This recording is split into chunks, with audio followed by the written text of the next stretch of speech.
ओम नमो भगवते वासुदेवाय नमः। जिसके सुनने से सब पाप नाश हो जाए, कार्तिक महात्म्य का सुनाऊं छठा अध्याय। आज इस वीडियो में हम कार्तिक महात्म्य का छठा अध्याय सुनेंगे। नारद जी बोले, जब 2 घड़ी रात बाकी रहे तब तुलसी की मृतिका, वस्त्र और कलश लेकर जलाशय पर जाएं। कार्तिक में जहाँ कहीं भी हो, जलाशय के जल में स्नान करना चाहिए। गर्म जल की अपेक्षा ठंडे जल में स्नान करने से 10 गुना पुण्य होता है। उससे 100 गुना पुण्य बाहरी कुएं के जल में स्नान करने से होता है। उससे अधिक पुण्य बावड़ी में और उससे भी अधिक पुण्य पोखर में स्नान करने से होता है।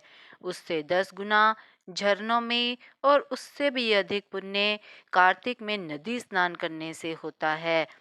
उससे भी 10 गुना पुण्य वहाँ होता है जहाँ 2 नदियों का संगम हो, और यदि कहीं 3 नदियों का संगम हो तब तो पुण्य की कोई सीमा ही नहीं। स्नान से पहले भगवान का ध्यान करके स्नानार्थ संकल्प करना चाहिए। फिर तीर्थ में उपस्थित देवताओं को कर्मशः अर्घ्य, आचमनीय आदि देना चाहिए। अर्घ्य मंत्र इस प्रकार है। हे कमलनाथ, आपको नमस्कार है। हे जलशाही भगवान, आपको प्रणाम है। हे ऋषिकेश, आपको नमस्कार है। मेरे दिए अर्घ्य को आप ग्रहण करें। वैकुंठ, प्रयाग तथा बद्रिकाश्रम में जहाँ कहीं भगवान विष्णु गए, वहाँ उन्होंने 3 प्रकार से अपना पांव रखा था। वहाँ पर ऋषि, वेद, यज्ञों सहित सभी देवता मेरी रक्षा करते रहें। हे जनार्दन, हे दामोदर, हे देवेश, आपको प्रसन्न करने हेतु मैं कार्तिक मास में विधि विधान से ब्रह्म मुहूर्त में स्नान कर रहा हूँ। आपकी कृपा से मेरे सभी पापों का नाश हो। हे प्रभु, कार्तिक मास में व्रत तथा विधि पूर्वक स्नान करने वाला मैं अर्घ्य देता हूँ। आप राधिका सहित ग्रहण करें। हे कृष्ण, हे बलशाली राक्षसों का संहार करने वाले भगवान, हे पापों का नाश करने वाले, कार्तिक मास में प्रतिदिन दिए हुए मेरे इस अर्घ्य द्वारा कार्तिक स्नान का व्रत करने वाला फल मुझे प्राप्त हो। तत्पश्चात विष्णु, शिव तथा सूर्य का ध्यान करके जल में प्रवेश कर नाभि के बराबर जल में खड़े होकर विधि पूर्वक स्नान करना चाहिए। गृहस्थी को तिल और आंवले का चूर्ण लगाकर तथा विधवा स्त्री व यति को तुलसी की जड़ की मिट्टी लगाकर स्नान करना चाहिए। सप्तमी, अमावस्या, नवमी, त्रयोदशी, द्वितीया, दशमी आदि तिथियों को आंवला तथा तिल से स्नान करना वर्जित है। स्नान करते हुए इन शब्दों का उच्चारण करना चाहिए।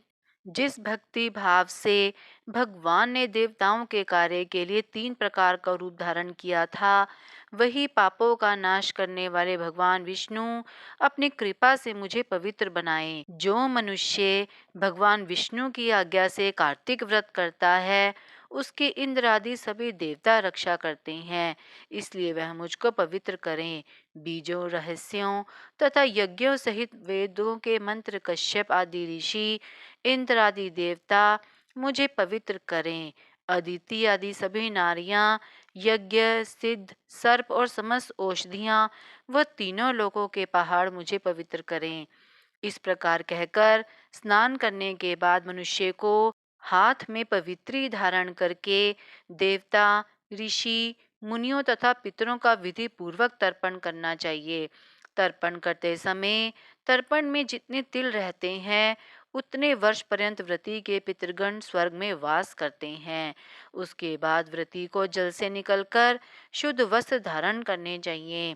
सभी तीर्थों के सारे कार्यों से निवृत्त होकर पुनः भगवान विष्णु का पूजन करना चाहिए। सभी तीर्थों के सारे देवताओं का स्मरण करके भक्ति पूर्वक सावधान होकर चंदन, फूल और फलों के साथ भगवान विष्णु को फिर से अर्घ्य देना चाहिए। अर्घ्य के मंत्र का अर्थ इस प्रकार है। मैंने पवित्र कार्तिक मास में स्नान किया है। हे विष्णु, राधा के साथ आप मेरे दिए अर्घ्य को ग्रहण करें। तत्पश्चात चंदन, फूल और तांबूल आदि से वेद पाठी ब्राह्मणों का श्रद्धापूर्वक पूजन करें और बारंबार नमस्कार करें। ब्राह्मणों के दाएं पांव में तीर्थों का वास होता है, मुंह में वेद और समस्त अंगों में देवताओं का वास होता है। अपने कल्याण की इच्छा रखने वाले मनुष्य को इनका ना तो अपमान करना चाहिए और ना ही इनका विरोध करना चाहिए। फिर एकाग्रचित होकर भगवान विष्णु की प्रिय तुलसी जी की पूजा करनी चाहिए। उनकी परिक्रमा करके उनको प्रणाम करना चाहिए। हे देवी, हे तुलसी, देवताओं ने ही प्राचीन काल से तुम्हारा निर्माण किया है और ऋषियों ने तुम्हारी पूजा की है। हे विष्णु प्रिया तुलसी, आपको नमस्कार है। आप मेरे समस्त पापों को नष्ट करो। इस प्रकार जो मनुष्य भक्ति पूर्वक कार्तिक व्रत का अनुष्ठान करते हैं, वे संसार के सुखों का भोग करते हुए अंत में मोक्ष को प्राप्त करते हैं। कार्तिक मास महात्म्य का छठा अध्याय समाप्त हुआ। अगर आपने अभी तक मेरे चैनल को सब्सक्राइब नहीं किया है तो आप मेरे चैनल को सब्सक्राइब करें ताकि आपको मेरे आने वाली वीडियो की नोटिफिकेशंस मिलती रहें। आप मेरी वीडियो को ज़्यादा से ज़्यादा लाइक और शेयर करें।